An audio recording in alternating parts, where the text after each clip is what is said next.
Hello everyone, welcome to Study IQ PCS। तो दोस्तों, आज का टॉपिक आप बोर्ड पे देख ही रहे होंगे, जिसका नाम है J&K रीऑर्गेनाइजेशन एक्ट 2019।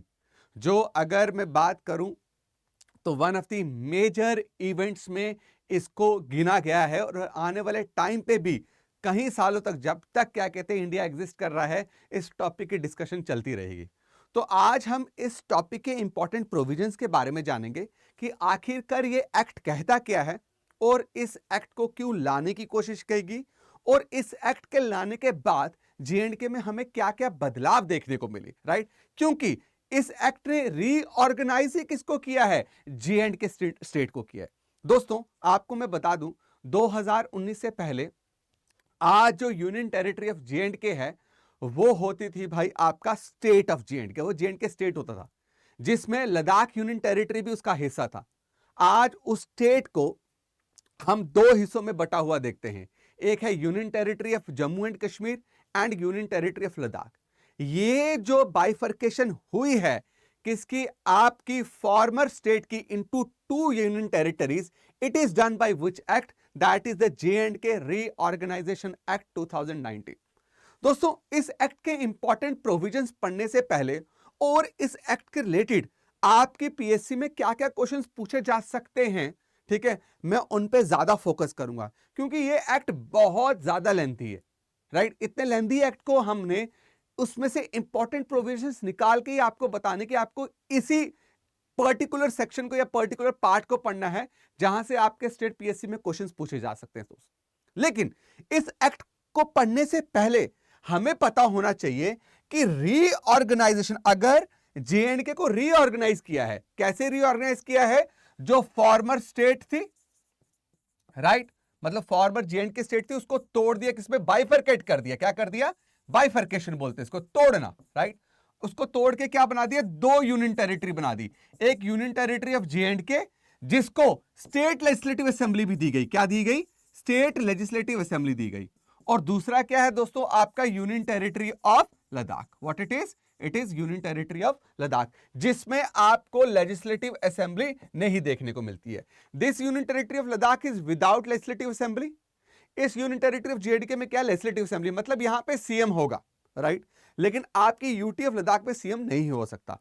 ये किस एक्ट ने किया? इसने किया। अब क्वेश्चन ये है कि भाई ऐसी स्टेट को रीऑर्गेनाइज करने की पावर किसको दी गई है? भाई मैंने तो नहीं किया, आप वीडियो देख रहे हो, आपने तो नहीं किया, किसी आईपीएस ऑफिसर ने नहीं किया, किसी आईएएस ऑफिसर ने नहीं किया, और जिसने किया है उसके पास ये पावर कहां से आई? तो दोस्तों याद रखिएगा, उसके लिए हम जो करने वाले हैं, हम पढ़ने वाले हैं क्या? आपका कॉन्स्टिट्यूशन, राइट, इंडियन कॉन्स्टिट्यूशन। दोस्तों, जैसे आप सबको पता है कि भारतीय संविधान है ना, हमारा जो इंडियन कॉन्स्टिट्यूशन है उसके टोटल 25 पार्ट्स हैं, राइट, 25 हिस्से हैं। 25 हिस्सों में से जो पहला हिस्सा है, राइट, पार्ट 1, राइट, पार्ट 1 का जो टाइटल है ना, आप देखोगे पार्ट 1 जो स्टार्ट होता है वो किससे स्टार्ट होता है? लिखा होता है union and it's territory. Union मतलब क्या हो गया बच्चा? इंडिया, और इंडिया की टेरिटरी कहां कहां तक है भाई साहब? वो अगर आपको देखना है तो आप किसमें चले जाइए? Part 1 of the Indian constitution. और ये जो पहला हिस्सा है इंडियन कॉन्स्टिट्यूशन का, इसमें 4 आर्टिकल्स आते हैं, आर्टिकल्स 1 to 4, राइट। इसमें कितने आर्टिकल्स हैं? Articles 1 to 4।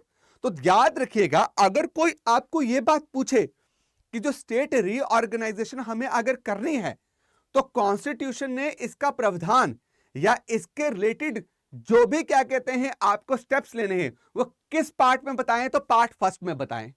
और पार्ट 1 का टाइटल क्या है? The union and it's territory, याद रखिएगा। और इसमें कितने आर्टिकल्स आते हैं? आर्टिकल्स 1 to 4, सॉरी, क्या है? आर्टिकल्स 1 to 4 इसमें आते हैं। अब देखिए, इनमें से कौन से आर्टिकल्स है जो आपको पढ़ने ही चाहिए, राइट। आर्टिकल 1 to 4 में से मैं आपको बोलूंगा सबसे इंपॉर्टेंट आर्टिकल जो रीऑर्गेनाइजेशन के साथ डील करता है, दैट इज आर्टिकल 3। याद रखिएगा, क्या है? आर्टिकल 3। दोस्तों, आर्टिकल 3 में बताया गया है कि आप क्या क्या कर सकते हैं रीऑर्गेनाइजेशन में एक स्टेट को लेके। जैसे मैं आपको बताऊं, आंध्र प्रदेश से तेलंगाना को क्या किया गया? एक नई स्टेट फॉर्म की गई, राइट। तो उसमें भी क्या आया था? Andhra Pradesh reorganisation act. वैसे ही पंजाब में पहले क्या आता था, आपका हरियाणा आता था। तो जो पंजाब को रीऑर्गेनाइज किया किसमें, पंजाब, हरियाणा और चंडीगढ़ में। चंडीगढ़ क्या है, आपकी यूनियन टेरिटरी है। मेरी बात समझ रहे, ऐसे बहुत सारे। उत्तराखंड स्टेट को किससे निकाल के नई स्टेट बनाया गया, किसका पार्ट था पहले Uttarakhand, it was part of UP, right. वहां से उसको निकाल के उत्तराखंड स्टेट बनाया। वे ये सब, इसको क्या बोलते हैं, रीऑर्गेनाइजेशन। ये रीऑर्गेनाइजेशन कैसे स्टेट को किया जाता है और आप क्या क्या कर सकते हैं, वो आर्टिकल 3 में मेंशन्ड है। बट अब क्वेश्चन ये है कि आर्टिकल 3 में, ठीक है, किसको ये पावर दी गई है कि आप जो इसमें पर्टिकुलर चीजें मेंशन्ड है, आप उसको लेके सब कुछ कर सकते हैं। वो है आपका क्या दोस्तों, पार्लियामेंट। क्या है, वो है आपका पार्लियामेंट, जो दिल्ली में, राइट। और पार्लियामेंट में हम सबको पता है, parliament comprises of what, your Lok Sabha, your Rajya Sabha और प्रेसिडेंट। मेरी बात क्लियर होगी। ऑल्दो हमें पता है कि प्रेसिडेंट ना लोकसभा का मेंबर होता है ना राज्यसभा का मेंबर होता है, लेकिन प्रेसिडेंट बहुत ही इंपॉर्टेंट हिस्सा है पार्लियामेंट का, क्योंकि जब भी किसी चीज पे कानून बनाया जाता है, वो कानून तभी बनेगा जब प्रेसिडेंट उसको क्या करेगा, हामी भरेगा, मतलब कि क्या करेगा, एसेंट देगा। अगर उसने एसेंट देने से मना कर दिया तो भाई साहब आपका कानून नहीं बन सकता। दोस्तों अब वापस मैं रिपीट कर रहा हूं, ये अगर आप देखोगे जे.एंड.के पीएससी में ऐसे क्वेश्चंस पूछे गए हैं, आप एक बार चेक करिए। जे.एंड.के पीएससी में क्वेश्चंस आए हैं कि स्टेट को ऑर्गेनाइज करने के लिए कौन एम्पावर्ड है, दैट इज पार्लियामेंट। किस आर्टिकल में किया है, आर्टिकल 3 में। आर्टिकल 3 किस पार्ट में आता है, कॉन्स्टिट्यूशन के पार्ट 1 में। तो हमें यहां से 3 से 4 चीजें क्या हो गई हैं, क्लियर हो गई हैं कि मतलब जे.एंड.के का उस वक्त आपको पता ही है कि जे.एंड.के में सीएम भी होते हैं, एमएलए भी थे उस वक्त, राइट। लेकिन उस वक्त तो क्या हो गया था, आपका गवर्नर रूल लगा हुआ था। लेकिन अगर वहां पे सीएम भी होते और वहां के लोकल एमएलए भी होते, स्टेट एमएलए, तब भी उनके पास पावर नहीं थी कि वो अपनी स्टेट को क्या कर पाए, रीऑर्गेनाइज कर पाए। क्यों, क्योंकि कॉन्स्टिट्यूशन ने बोला है कि भाई आप सुन ले ध्यान से कि मैं ये पार्ट फर्स्ट में मेंशन कर रही हूं, और पार्ट फर्स्ट में किस आर्टिकल में मेंशन कर रही हूं, आर्टिकल 3 में, कि सिर्फ और सिर्फ पार्लियामेंट को ही ये पावर है क्या करने की, स्टेट को रीऑर्गेनाइज करने की, ना कि किसी स्टेट लेजिस्लेटिव असेंबली। अब दोस्तों क्वेश्चन ये है कि जब वो रीऑर्गेनाइज कर रही होगी तो रीऑर्गेनाइज करते हुए पार्लियामेंट क्या क्या कर सकती है, आर्टिकल 3 में लिखा हुआ, देखिए लिखा है आर्टिकल 3 में क्या लिखा है, पार्लियामेंट कानून पास करके मे बाय लॉ क्या कर सकती है, एक नई स्टेट बना सकती है, राइट। नई स्टेट कैसे बनाएगी, जो ऑलरेडी एग्जिस्टिंग स्टेट है उसको बाइफरकेट कर देगी, राइट, बाइफरकेट कर देगी और एक नई स्टेट निकाल के दे देगी। इसकी एग्जांपल ही आपकी क्या बचा, आप देखो आंध्र प्रदेश की एग्जांपल देख लो। आंध्र प्रदेश से क्या किया गया, तेलंगाना निकाला गया। तो देखो लिखा हुआ ना, form a new state by separation of territory from any state, right. उसको अलग करके, या क्या कर सकती है, 2 या 2 से ज्यादा स्टेट को यूनाइट करके एक स्टेट बना सकती है, एक स्टेट को तोड़ के 2 स्टेट बना सकती है, 2 या 2 से ज्यादा स्टेट को जोड़ के वापस क्या कर सकती है, एक स्टेट और नई स्टेट बना सकती है। जैसे आज पंजाब हरियाणा चंडीगढ़ है ना, तो पंजाब हरियाणा चंडीगढ़ को वापस जोड़ के ये एक स्टेट बना सकती है। जे.एंड.के लद्दाख हिमाचल प्रदेश को भी जोड़ के एक स्टेट बना सकती है। ये पावर है, किसमें दी गई है, आर्टिकल 3 में मेंशन्ड है। मेरी बात क्लियर है। फिर क्या लिखा है, किसी भी स्टेट का एरिया क्या कर सकती है, इंक्रीज कर सकती है। याद रखिएगा, हो सकता है। अब आप देखिए जे.एंड.के के साथ आप जब जम्मू से निकलते हैं, आप आएंगे तो सबसे पहले पंजाब का पठानकोट आता है। तो पठानकोट को क्या कर सकती है, पार्लियामेंट के पास पावर है कि वो जे.एंड.के में इंक्लूड कर सकती है। या जो आपका जम्मू का कठुआ जो डिस्ट्रिक्ट है, जो आपके पंजाब के साथ लगता है, parliament by law under article 3 पास करके कठुआ को किसका हिस्सा बना सकती है, भाई आपके पंजाब का हिस्सा बना सकती है। ठीक है, अब उसके बाद क्या लिखा है, ये किसी भी स्टेट के एरिया को डिमिनिश, कम भी कर सकती है। स्टेट के एरिया को बढ़ा भी सकती है, किसी भी स्टेट के एरिया को कम भी कर सकती है। उसके बाद उसकी बाउंड्रीज को ऑल्टर, बदल सकती है बाउंड्रीज को, राइट। वो कहां तक फैली है, कहां तक उसका अंत हो रहा है, उस बाउंड्रीज को भी क्या कर सकती है, चेंज कर सकती है। ऑल्टर का मतलब ये है। और फोर्थ क्या लिखा है कि वो स्टेट का नाम भी बदल सकती है। आप सपोज करो कि आज मैं क्या कहता हूं, जे.एंड.के का मैं चाहता हूं कि जे.एंड.के का नाम बदल जाए, है ना, हम नया नाम रख दें, या पंजाब का नया नाम, या किसी भी इंडियन स्टेट का नया नाम रख दें, तो भाई उस स्टेट की लेजिस्लेटिव असेंबली ये नहीं कर सकती, ये कौन करेगा? पार्लियामेंट करेगा। क्यों भैया?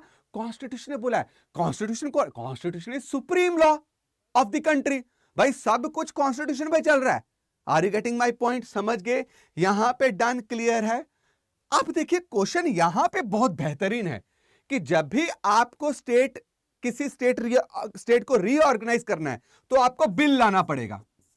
आप सपोज करें, ठीक है, इसको दिल पे मत लीजिएगा, हम किसी स्टेट को रीऑर्गेनाइज करने की बात करते हैं, जैसे कर्नाटका को रीऑर्गेनाइज करने की बात करते हैं, तो क्या आएगा? लिखा हुआ होगा द कर्नाटका रीऑर्गेनाइजेशन। क्या लिखेंगे?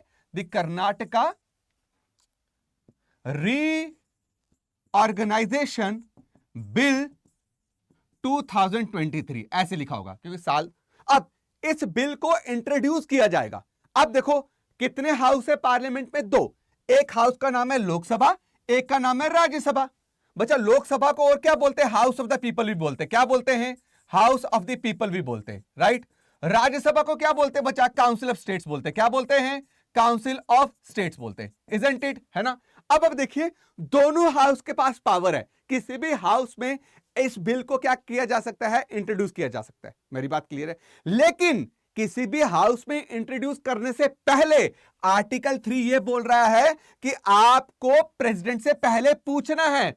वो रिकमेंड करेगा, वो आपको बोलेगा हां करो, तभी आप इंट्रोड्यूस कर पाओगे। Are you getting my point? मैं वापस रिपीट कर रहा हूं कि दोनों हाउस के पास पावर है कि वो किसी भी स्टेट को रीऑर्गेनाइज करने के लिए बिल को इंट्रोड्यूस कर सकते हैं। लेकिन बिल को लाने से पहले पार्लियामेंट के अंदर किसी भी हाउस में पहले क्या करना पड़ेगा? आपको प्रेसिडेंट की रिकमेंडेशन लेनी पड़ेगी। अगर आप नहीं लेंगे तो बिल इंट्रोड्यूस नहीं कर सकते। यह भी कॉन्स्टिट्यूशन ने बोला है। और साथ में कॉन्स्टिट्यूशन ने यह भी बोला है कि प्रेसिडेंट अगर बोल रहा है, प्रेसिडेंट को यह पावर दी गई है कि पहले तुम्हें रिकमेंड करना है तभी आप कर पाओगे, तो प्रेसिडेंट को रिकमेंड करने से पहले कर्नाटका को पूछना है। कर्नाटका को पूछने का मतलब कर्नाटका की जो लेजिस्लेटिव असेंबली होगी, क्या होगी? कर्नाटका की जो लेजिस्लेटिव असेंबली होगी, उस लेजिस्लेटिव असेंबली से कर्नाटका क्या करेगा? ये प्रेसिडेंट क्या करेगा? आपका बिल उसको भेजेगा, रेफर करेगा कि आप अपने व्यू दीजिए कि आप इसको रीऑर्गेनाइज करना चाहते हैं कि नहीं। अगर कर्नाटका लेजिस्लेटिव असेंबली बोलती है नहीं हम नहीं करना चाहते, तभी यह प्रेसिडेंट पे डिपेंड करता है। अगर प्रेसिडेंट उनके इस ओपिनियन को कहता है कि नहीं हमें करना ही है, बस एक फॉर्मेलिटी है। फॉर्मेलिटी क्या है? कि प्रेसिडेंट को पार्लियामेंट को रिकमेंड करने से पहले स्टेट लेजिस्लेटिव असेंबली से पूछना है। अब जब स्टेट लेजिस्लेटिव असेंबली का ओपिनियन ले रहे, अगर उनका ओपिनियन अगेंस्ट दिस बिल है और प्रेसिडेंट कह रहा है कि नहीं मुझे बिल इंट्रोड्यूस करना है, तो इनके पास कोई राइट नहीं है, तो ये बिल इंट्रोड्यूस हो जाएगा। हाँ, बाद में कोर्ट वोट जा सकते हैं, ठीक है, इसको अनकॉन्स्टिट्यूशनल बोलने के लिए, वो बात की बात अलग है, लेकिन उस वक्त ये कुछ नहीं कर सकते। बस क्या है, ओपिनियन लेना इज इंपॉर्टेंट, राइट। और अगर ये ओपिनियन नहीं देंगे, नहीं मना कर देते हैं कि हम ना हां करेंगे ना करेंगे, तभी वो प्रेसिडेंट के डिस्क्रिप्शन पे है कि प्रेसिडेंट उसको इंट्रोड्यूस करना चाहता है कि नहीं चाहता। इनका कोई मैटर नहीं करता। अगर ये अगेंस्ट जा रहे हैं और प्रेसिडेंट इनके साथ नहीं है, प्रेसिडेंट चाहता है कि मैं इंट्रोड्यूस करूं, तो ये कुछ नहीं कर पाएंगे। Are you getting my point? बाद में जैसे J&K रीऑर्गनाइजेशन एक्ट आया तो बहुत सारे आपको पता होगा लोकल पॉलिटिशियंस थे, है ना, ह्यूमन राइट एक्टिविस्ट थे J&K से, जिन्होंने सुप्रीम कोर्ट में क्या करी, अर्जियां डाली, है ना। वो बाद में चलता रहेगा, लेकिन स्टेट तो रीऑर्गनाइज होगी ना, क्लियर है। हालांकि जब स्टेट को रीऑर्गनाइज किया जा रहा था J&K के, तब गवर्नर रूल लगा हुआ था, तब स्टेट लेजिस्लेटिव असेंबली क्या थी, सस्पेंडेड थी। डन बच्चा, ये क्लियर है, कोई दिक्कत तो नहीं है। यहां पे जितना मैंने बताया बच्चा ये इंपॉर्टेंट है। इंपॉर्टेंट ये नहीं है कि सीधा रीऑर्गनाइजेशन को पढ़ना, इंपॉर्टेंट ये है कि रीऑर्गेनाइज भाई करता कौन है। आई होप, और अंडर रीऑर्गेनाइजेशन क्या क्या भाई साहब आपका पार्लियामेंट कर सकता है, कौन सा आर्टिकल डील करता है, किस हिस्से में है, ये हमें पता होना चाहिए दोस्तों। अब लास्ट इसमें फिर हम क्या करेंगे, एक्ट की तरफ मूव करेंगे। अगर कोई आपसे यह सवाल करे कि भाई जो कैसे पता चलेगा कि लोकसभा और राज्यसभा इसको रीऑर्गेनाइज करना चाहती हैं, तो उनको क्या करना पड़ेगा, वोट देना पड़ेगा। क्या करना पड़ेगा, वोट देना पड़ेगा। Done, vote. यहां पे वोटिंग प्रोसेस होता है। बाय चांस अगर लोकसभा में इंट्रोड्यूस हुआ है ना, तो लोकसभा अगर चाहती है कि कर्नाटका रीऑर्गेनाइजेशन बिल 2023 को मैं क्या करूं, कानून बना दूं, तो इसको इस बिल को पास करना पड़ेगा, क्या करके, वोट देके। अब वोटिंग होगी तो मेजॉरिटी। अब देखिए दोस्तों, different different types of majority होती हैं, ठीक है, आपके कॉन्स्टिट्यूशन के अंदर किसी भी बिल को पास करने के लिए। जब भी स्टेट रीऑर्गेनाइजेशन बिल को पास करना है ना, तो उसके लिए जो मेजॉरिटी चलती है उसका नाम है सिंपल मेजॉरिटी। क्या नाम है? Simple majority. अभी बहुत सारे बच्चों को दिक्कत होगी, 2 मिनट में क्लियर कर दूंगा। हम इसको नोट में ओपन करते हैं, आपको समझ आ जाएगा कि क्या मतलब है मेरे दोस्तों सिंपल मेजॉरिटी का। What is the meaning of simple majority? देखो बच्चा, सिंपल मेजॉरिटी का मतलब है more than 50% of vote of, right, vote of more than 50% of members present and voting. अब देखिए बिल्कुल कॉन्स्टिट्यूशनल वर्डिंग है ना, तो हमें दिक्कत आती है, लेकिन बहुत आसान है। अब क्या मतलब है मेंबर्स प्रेजेंट एंड वोटिंग का? आप इमेजिन कीजिए, ठीक है, कि लोकसभा की बात करते हैं हम, राइट। लोकसभा की बात करी तो टोटल मेंबर्स हैं कितने आपके? 543, राइट। 543 में क्या है जी आपके 43 जो मेंबर्स कौन बचा? एमपीज, लोकसभा के एमपीज, ये एब्सेंट है। 43 क्या है? एब्सेंट है दोस्तों। और 100 क्या बोल रहे हैं? दे एब्सटेन्ड फ्रॉम वोटिंग। देखो अब इसमें भी दिक्कत आएगा थोड़ा, एब्सटेन्ड फ्रॉम, एब्सटेन्ड मतलब वो बोल रहे हैं हमने वोट करना ही नहीं है, ये इनके पास राइट होता है, राइट। क्या हो गया? सुनिए ध्यान से, क्या बोला है जी? 43 एब्सेंट है और 100 क्या कर रहे हैं बच्चा? 100 मना कर गए कि हमें क्या नहीं करना भाई साहब, वोट नहीं करना। तो मुझे बताओ बच्चा कितना? 400, राइट। अब क्या बोला? प्रेजेंट एंड वोटिंग का मतलब ये है, तो मैंने क्या बोला कि 43 एब्सेंट है, राइट, और 100 क्या मना कर गए वोट करने से। तो मुझे बताओ हम 143 अगर माइनस करेंगे तो कितना बच गया बच्चा? 400 बच गया। अब 400 का मोर देन 50% कितना होगा बच्चा? कम से कम 201। तो क्या आंसर है इसका कि हमें कम से कम क्या चाहिए? 201 मेंबर्स के वोट चाहिए, अगर हम ये चाहते हैं कि ये बिल क्या हो रहा है भाई साहब, लोकसभा से पास हो रहा है।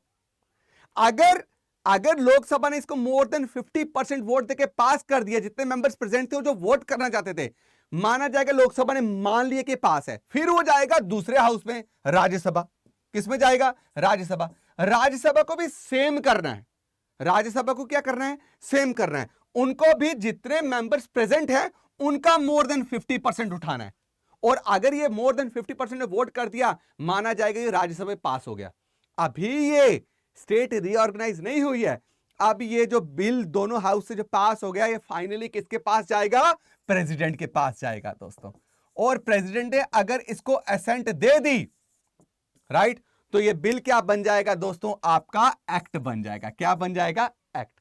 आई होप आपको ये पूरा प्रोसेस समझ आया है, किस तरीके से मैंने ये चीजें बताई, आपको क्लियर हुआ है, कोई दिक्कत नहीं है यहां पे। डन।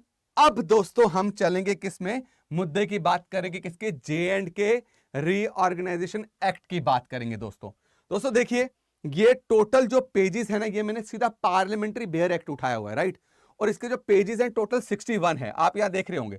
अब देखिए इंपॉर्टेंट ये है, आपको ये पता होना चाहिए, है ना, कि पूरे पेजेस याद हो ही नहीं सकते। आप जितना मर्जी कोशिश कर लीजिए बच्चा, तो अगर हो भी जाएगा तो सिर्फ यही याद होगा। लेकिन हमारा स्टेट पीएससी, राइट, में जो क्वेश्चंस आते हैं वो सिर्फ इस एक्ट से नहीं आएंगे ना, मल्टीपल सब्जेक्ट्स हैं भाई। तो हमें क्या करना पड़ता है? यहां पे थोड़ा स्मार्टली प्ले करना पड़ता है। हम क्या करेंगे? हम उठाएंगे क्या? इंपॉर्टेंट सेक्शंस इस पर्टिकुलर एक्ट से जो पूछे जा सकते हैं। और मैं आपको यहां पे बताऊंगा, इस 61 को बिल्कुल मैं क्रक्स करके 3 से 4 पेज में लाऊंगा, जो सिर्फ आपको वही याद रखने हैं। तो अपने कॉपी पेन को ओपन रखिएगा, ठीक है, कॉपी को ओपन रखिए, पेन को आप एक्टिव रखिए, जो जो मैं बोलूंगा उसको आप नोट डाउन करते जाइएगा मेरे दोस्तों। अब देखिए, सबसे पहले आपको क्या याद करना है बच्चा, कि इसके कितने पार्ट्स हैं। सबसे पहले आपको ये पता होना चाहिए कि स्टेट रीऑर्गेनाइजेशन एक्ट किस डेट को हुआ। तो याद रखिएगा, ये सबसे पहले 5 अगस्त 2019 में राज्यसभा में इंट्रोड्यूस किया गया। क्या किया गया? इसको राज्यसभा में इंट्रोड्यूस किया गया, और राज्यसभा में उसी दिन ये पास हो गया। अच्छा मुझे बताइए, अभी मैंने बताया था पास होने के लिए कौन सी मेजॉरिटी चाहिए? वो चाहिए सिंपल मेजॉरिटी। क्या चाहिए? Simple majority. दोस्तों सिंपल मेजॉरिटी क्या है? जितने प्रेजेंट हैं, टोटल स्ट्रेंथ नहीं, जितने प्रेजेंट हैं और जो वोट देना चाहते हैं उनका more than 50% is what simple majority. Clear है मेरे दोस्तों? समझ गए? राज्यसभा ने जिस दिन इंट्रोड्यूस हुआ उसी दिन पास हुआ, फिर ये गया दूसरे हाउस में। दूसरा हाउस कौन सा बचा? लोकसभा में ये 6 अगस्त को पहुंचा, राइट, और लोकसभा ने 6 अगस्त को ही क्या कर दिया, इसको पास कर दिया मेरे दोस्तों, क्या कर दिया, इसको पास कर दिया। तो लोकसभा से कब पास हो गया था, 6 अगस्त को पास हो गया था। फाइनली 9 अगस्त को, 9 अगस्त 2019 को इसको प्रेसिडेंट ने क्या दिया भाई साहब, एसेंट दिया। क्या दिया, प्रेसिडेंट ने एसेंट दिया। बच्चा एक क्वेश्चन पूछ रहा हूं, हु वाज द प्रेसिडेंट, ठीक है, at that time when this act was passed, और which president give assent to this bill. ये क्वेश्चन है, आप कमेंट सेक्शन में जरूर कमेंट कीजिएगा, ये क्वेश्चंस पूछे जा सकते हैं, ठीक है दोस्तों। क्या बोला मैंने, 5 अगस्त को राज्यसभा में इंट्रोड्यूस हुआ, उसी दिन पास कर दिया गया। 6 अगस्त को लोकसभा में इंट्रोड्यूस हुआ, उसी दिन पास कर दिया गया। 9 अगस्त 2019 को ये प्रेसिडेंट इसको क्या दिया, एसेंट दिया, और ये क्या बन गया, लॉ और एक्ट। क्या बन गया, लॉ और एक्ट। दोस्तों अब एक सवाल, क्या ये लागू कब हुआ था, यह क्वेश्चन बहुत इंपॉर्टेंट है, राइट। आप इस बात को याद रखिएगा, अगर आपने कॉन्स्टिट्यूशन को पढ़ा हो ध्यान से तो आपको पता चलेगा कॉन्स्टिट्यूशन को अडॉप्ट करने का और एग्जीक्यूट करने का डेट दोनों अलग थी। एग्जीक्यूट कब किया गया था, अगर आप ध्यान से याद करें, वो था 26 जनवरी 1950। अगर आपको याद हो 26 जनवरी 1950 को क्या किया गया था, हमने अपने कॉन्स्टिट्यूशन को क्या किया था, एग्जीक्यूट किया था। वैसे ही इस एक्ट को जिस दिन पास किया था उस दिन एग्जीक्यूट नहीं किया। इसकी एग्जीक्यूशन डेट कब थी दोस्तों, 31 अक्टूबर 2019। पास कब किया गया था, कानून कब बन गया था, 9 अगस्त 2019। लेकिन इसको लागू कब किया गया, इंप्लीमेंट कब किया गया, है ना। इंप्लीमेंट बोलो, राइट, एग्जीक्यूट बोलो, या हिंदी में लागू बोलो, इसको कब किया गया, आपके 31 अक्टूबर 2019 से। और 31 अक्टूबर 2019 से जे.एंड.के को, एक स्टेट को तोड़ के क्या बना दिया, 2, यूनियन टेरिटरी ऑफ जे.एंड.के और यूनियन टेरिटरी ऑफ लद्दाख। मेरी बात क्लियर है। अब इंपॉर्टेंट क्या है कि इसके अंदर क्या क्या मिलता है, वो सबसे पहले करने से पहले याद रखिएगा, इसके अंदर जो सेक्शंस है, यानी कि जो आर्टिकल्स हैं, वो कितने, 103। कितने सेक्शंस हैं, टोटल सेक्शंस कितनी है दोस्तों, टोटल सेक्शंस हैं 103। याद रखेंगे, टोटल पार्ट्स कितने, कितने हिस्से हैं, तो पार्ट्स हैं 14, याद रखिएगा। और कितने शेड्यूल से इसमें मिलते हैं आपको, 5। ये बहुत इंपॉर्टेंट क्वेश्चन है, very important question. How many sections are there in this act, 103। In how many parts this whole act is divided, 14 parts, and how many schedules are present in this act, that is 5। याद रहेगा, ये 5 है, 6 नहीं है, 5 है, याद रहेगा। अब दोस्तों देखिए, बहुत मुश्किल है पूरे 103 सेक्शंस को याद करना और 14 पार्ट्स को याद करना, यही काम है मेरा। मैं इसको तोड़ूंगा, जो सेक्शन इंपॉर्टेंट होगा उस सेक्शन को मैं आपको पूरी तरीके से बताऊंगा अच्छे से, और उसी को आपको याद रखना है। उसके अलावा आपको कोई जरूरत नहीं है कोई चीज याद करने की। तो देखिए कैसे आपको समझ आएगा, ठीक है। देखिए जैसे मैंने आपको बोला, राइट, तो अभी आप देखते जाइए, ये बेयर एक्ट मैंने ओपन किया है, तो टोटल कितने सेक्शंस मिल रहे हैं हमें, चलते जाइए, जा रहा है ये 87, 90, 100, 103 सेक्शंस है टोटल, राइट, 103 सेक्शंस। और इन 103 सेक्शंस कितने पार्ट्स में मिलते हैं आपके, 14 पार्ट्स में मिलते हैं। अब दोस्तों देखिए, पहला पार्ट क्या बोल रहा है मेरे दोस्तों, what is first part. First part जो है, फर्स्ट पार्ट के अंदर आप देखिए, जो पहला सेक्शन है वो बताता है कि भाई इसका टाइटल क्या है। सिंपल, अगर आपको पता चले, ये कोई पूछे कि बताइए किस सेक्शन में द जे.एंड.के रीऑर्गेनाइजेशन एक्ट 2019 को टाइटल कंसीडर किया, बोला कि टाइटल है that is section 1, right. Section 2 क्या है कि इस एक्ट के अंदर, ठीक है ना, जो भी हम टर्म्स नाम ले रहे हैं उनकी डेफिनेशन दी है। जैसे लेफ्टिनेंट गवर्नर इंट्रोड्यूस हुआ, तो लेफ्टिनेंट गवर्नर की क्या डेफिनेशन है, मतलब what do you mean by lieutenant governor. Lieutenant governor मतलब क्या हो गया, the administrator of what, union territory of J&K, right. मेरी बात आपको क्लियर हो रही है। अब देखिए उसके बाद, what do you mean by assembly. Assembly क्या है, वही लेजिस्लेटिव असेंबली मेरे दोस्तों। तो इसके अंदर आपको कुछ नहीं करना है, ये पूछेगा ही नहीं ऐसा कोई आपको। बस सेक्शन 1 क्या करता है, टाइटल के बारे में बताता है कि टाइटल क्या है। सेक्शन 2 क्या बताता है, इस एक्ट के अंदर जो जो चीजें प्रेजेंट है उनकी डेफिनेशंस, मेरी बात, एडवोकेट जनरल का मतलब क्या है? एडवोकेट जनरल का मतलब हो गया the highest law officer of what? UT. Simple जी, है ना? तो भाई स्पीकर का मतलब क्या हो गया? स्पीकर का मतलब हो गया the presiding officer of legislative assembly. इसकी डेफिनेशन आपको किस में मिलेगी भाई साहब? आपको सेक्शन 2 में मिलेगी। कोई दिक्कत मेरे दोस्तों यहां पे? पक्का चल रहा हूं मैं आगे, अब चल रहा हूं मैं आगे, ठीक है दोस्तों। देखो यहां से ये आपको अगर याद रखना है कि सबसे इंपॉर्टेंट पार्ट कौन सा है, तो दोस्तों दैट इज पार्ट सेकंड। ये आपको नहीं भूलना है। अपनी कॉपीज को ओपन रखे और नोट डाउन करते रहिए। यहां से बहुत इंपॉर्टेंट है नोट डाउन करना। पार्ट सेकंड क्या बोलता है? पार्ट सेकंड के अंदर है कि कैसे जे&के स्टेट को रीऑर्गेनाइज किया है और किन किन पार्ट्स में इसको हमने रीऑर्गेनाइज किया है। देखिए बोला है सेक्शन 3 क्या बोलता है। अब क्वेश्चन आ सकता है section 3 comes under which part? That is part second. और कोई पूछ सकते हैं what do you mean by section 3, और यह क्वेश्चन पूछा जा सकता है under which section union territory of Ladakh was formed. मतलब लद्दाख यूनियन टेरिटरी को किस सेक्शन के अंदर बनाया गया, वो है सेक्शन 3। क्लियर है? तो देखिए क्या लिखा हुआ है, formation of union territory without legislature. Legislature नहीं होगा। ये अगर कोई आपको पूछेगी, आपको इंटरव्यू में क्वेश्चन पूछा जा सकता है, ये आपको प्रीलिम्स में क्वेश्चन आ सकते हैं। 100% ये आपको क्वेश्चन पूछा जा सकता है कि बताइए कि यूनियन टेरिटरी ऑफ लद्दाख की formation without state legislative assembly किस सेक्शन में की गई है? That is section 3।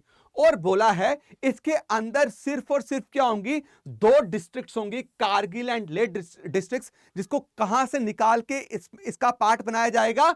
Erstwhile state of जे&के, right? Farmer state, देखो क्या लिखा हुआ, जो एग्जिस्टिंग स्टेट है वो जे&के की, वहां से निकाल के उसकी 2 टेरिटरीज को डिस्ट्रिक्ट बनाया जाएगा किसका? यूनियन टेरिटरी ऑफ लद्दाख का। क्लियर है मेरे दोस्तों? समझ के आगे चलते हैं। अब आगे क्या बोल रहा है, देखिए आगे क्या बोल रहा है। सेक्शन 4 आ किस में रहा है? पार्ट सेकंड में आ रहा है। सेक्शन 4 डील करता है कि भाई यूनियन टेरिटरी ऑफ जे&के की फॉर्मेशन, वो भी किसके साथ? लेजिस्लेटिव असेंबली के साथ। तो formation of union territory of जे&के with what? Legislature. और इन्होंने बोला है कारगिल और लेह डिस्ट्रिक्ट को छोड़ के बाकी जो पहले से एग्जिस्टिंग जिले थे या डिस्ट्रिक्ट थी किसकी? आपकी जे&के की, वो यूनियन टेरिटरी ऑफ जे&के की भी क्या रहेंगी भाई साहब? आपके डिस्ट्रिक्ट्स रहेंगी। क्लियर है? समझ गए? तो मुझे बताओ section 3 formation of union territory of Ladakh, section 4 formation of what? Your union territory of जे&के with legislature, और कारगिल और लेह को छोड़ के बाकी ऑलरेडी जो अर्स्टवाइल जे&के स्टेट पे जो डिस्ट्रिक्ट्स आ रही थी वो इसका पार्ट रहेंगी। डन बचा? अब देखिए आगे चलते हैं। बोला कि जब देखिए अब ये सेक्शन 5 है ना, जो वो एग्जिस्ट नहीं करता है, राइट? जैसे ये बोल रहा है इस फॉर्म में एग्जिस्ट नहीं करता कि जो गवर्नर, उस वक्त जो गवर्नर था जे&के स्टेट का, जब बाइफरकेट किया जा रहा था, वही क्या रहेगा? गवर्नर रहेगा दोनों का, यूनियन टेरिटरी ऑफ जे&के का भी, यूनियन टेरिटरी ऑफ लद्दाख का। लेकिन इस वक्त अगर आप देखोगे जो यूनियन टेरिटरी ऑफ जे&के का जो लेफ्टिनेंट गवर्नर है वो same union territory of Ladakh का नहीं, दोनों अलग अलग है। लेकिन इसमें क्या बोल रहे हैं, देखिए लिखा है on and from the appointed day, जो गवर्नर है एग्जिस्टिंग स्टेट ऑफ जे&के का, वही लेफ्टिनेंट गवर्नर होगा किसका? Union territory of Jammu and Kashmir and union territory of Ladakh, जब तक प्रेसिडेंट चाहे। तो प्रेसिडेंट ने फिर क्या किया? आईएसए से बदला, पहले मुर्मू को लाया, अब क्या है जी? मनोज सिन्हा है क्या आपकी union territory of what? Lieutenant governor of what? Union territory of जे&के। दोस्तों कमेंट सेक्शन में जरूर बताइएगा who is the lieutenant governor of Ladakh. दोस्तों आगे देखिए, बोला अब मुझे एक बात बताएं, जो पहले स्टेट थी जे&के की, है ना, जे&के जो स्टेट थी उसमें जो कानून थे, उसमें जो एमपीज की सीट दी थी, राइट, उसमें जो कॉन्स्टिट्यूएंसी थी, वो तो बदलेंगी ना। क्यों बदलेंगी भैया? हम स्टेट को क्या कर रहे हैं भाई साहब? बाइफरकेट कर रहे हैं। तो आधी टेरिटरी, आधा एरिया तो कहा, थोड़ा सा तो पूरा आधा नहीं भैया, आपका कारगिल और जो लेह एरिया वो कहां जा रहा है? आपका लद्दाख यूनियन टेरिटरी में। तो कॉन्स्टिट्यूएंसीज में भी तो फर्क पड़ेगा, एमएलए में भी तो फर्क पड़ेगा, एमपीज में भी तो फर्क पड़ेगा, लोकसभा की, राज्यसभा की सीट में तो फर्क पड़ेगा। तो हमें बहुत सारे आर्टिकल्स को क्या करना पड़ा? बदलना पड़ा। ऐसा नहीं है कि जे&के रीऑर्गनाइजेशन एक्ट बनाए तो बहुत सारे आर्टिकल्स को क्या रखा भाई साहब वैसे इंटैक्ट नहीं, बहुत सारे आर्टिकल्स, बहुत सारे स्केड्यूल्स में बदलाव देखने को मिला। आप देखेंगे आर्टिकल 370 हट गया, आर्टिकल 35 ए हट गया। दोस्तों जिसको आर्टिकल 370 में डिटेल डिस्क्रिप्शन चाहिए तो मुझे जरूर कमेंट सेक्शन में कमेंट करेगा, तो मैं एक पूरे हिस्टोरिकल बैकग्राउंड से आपको समझाऊंगा कि आर्टिकल 370 आखिरकार बोलता क्या है। दोस्तों आप देखिए, बोला 6 शेड्यूल सेक्शन क्या बोल रहा है अंडर पार्ट सेकंड, वो ये बोल रहा है कि भाई बहुत सारे जो हैं आपको बदलाव करने पड़ेंगे, किसमें? फर्स्ट शेड्यूल में। देख रहे हो? आप मुझे बताओ फर्स्ट शेड्यूल क्या बोलता है? शाबाश। अच्छा, टोटल शेड्यूल्स कितने हैं? 12। फर्स्ट शेड्यूल क्या बोलता है? Name of union territories and states, है ना, यही बोलता है, name of states and the union territories, उनका एरिया कहां कहां तक फैला हुआ, ये बोलता है। अब मुझे बताओ क्या नेम चेंज हुआ? क्या टेरिटरी बदली? जो फर्स्ट शेड्यूल में जो पहले मेंशन था 2019 से पहले और जो 2019 के बाद है, क्या उसमें बदलाव है? बदलाव है तो हमें इसको भी तो बदलना पड़ेगा फर्स्ट शेड्यूल को। तो सेक्शन 6 ये बोलता है कि आपको क्या करना पड़ेगा? अमेंडमेंट करनी पड़ेगी, किसकी? फर्स्ट शेड्यूल की, किसकी? कॉन्स्टिट्यूशन की। और उसमें से एंट्री 15 हटानी पड़ेगी जो किसके साथ डील करती थी? Former state of J and K. Clear है? समझ के दोस्तों, इसमें यही याद रखना है और कुछ नहीं। अब मैं इसको छोड़ रहा हूं, इट इज नॉट इंपॉर्टेंट, 7 छोड़ दो, इसको इंपॉर्टेंट नहीं है, ये मैं बात बोल रहा हूं। बच्चा पार्ट सेकंड में क्लियर होगा क्या क्या करना था? Very very important. अब हम आ रहे हैं किसमें आपके दोस्तों? पार्ट थर्ड में। किसमें पहुंच रहे हैं हम? पार्ट थर्ड में। पार्ट थर्ड क्या बोल रहा है कि कौन कौन रिप्रेजेंटेटिव होगा किसमें? लॉ मेकिंग बॉडी में। किसमें जी? लॉ मेकिंग बॉडी में। मतलब अब जो है जे-एंड-के यूनियन टेरिटरी और आपका लद्दाख यूनियन टेरिटरी की रिप्रेजेंटेशन एमपीज कैसे रिप्रेजेंट करने वाले? कहां पे? लोकसभा और लोकसभा और किसमें भैया? आपका राज्यसभा, है ना। तो बच्चा वो भी तो बदलेगा ना यार, 100% बदलेगा। तो देखिए क्या बोला है कि भाई amendment of the 4th schedule of the constitution करना पड़ेगा। मुझे बताओ बच्चा, 4th शेड्यूल थोड़ा सा रिकॉल करो। ये डील करता है कि कैसे सीट्स को स्टेट्स और यूनियन टेरिटरीज में एलोकेट किया जाएगा। किसकी सीट्स को? राज्यसभा की, है ना। तो लिखा, इसको क्या बोलते हैं? Allocation of seats in the Rajya Sabha to union territories and states. वो किसमें? 4th schedule. तो मुझे बताओ इसमें बदलाव आएगा नहीं आएगा? 100% बदलाव आएगा कि भैया अब जो जे-एंड-के श्रिंक हो चुकी है और लद्दाख क्या कहते हैं, नई यूनियन टेरिटरी बन चुकी है, तो 4th शेड्यूल में भी हमने बदलाव देखने को देखा। कौन से सेक्शन में? सेक्शन 8 में। तो अब देखिए अब क्या है, देखिएगा, बोला अब किस तरीके से सीट को एलोकेट किया जाएगा, किसमें? यूनियन टेरिटरी ऑफ लद्दाख और जे-एंड-के में। कहां पे? Council of state. मुझे बताओ बच्चा, काउंसिल ऑफ स्टेट का दूसरा मतलब क्या है? आपका राज्यसभा।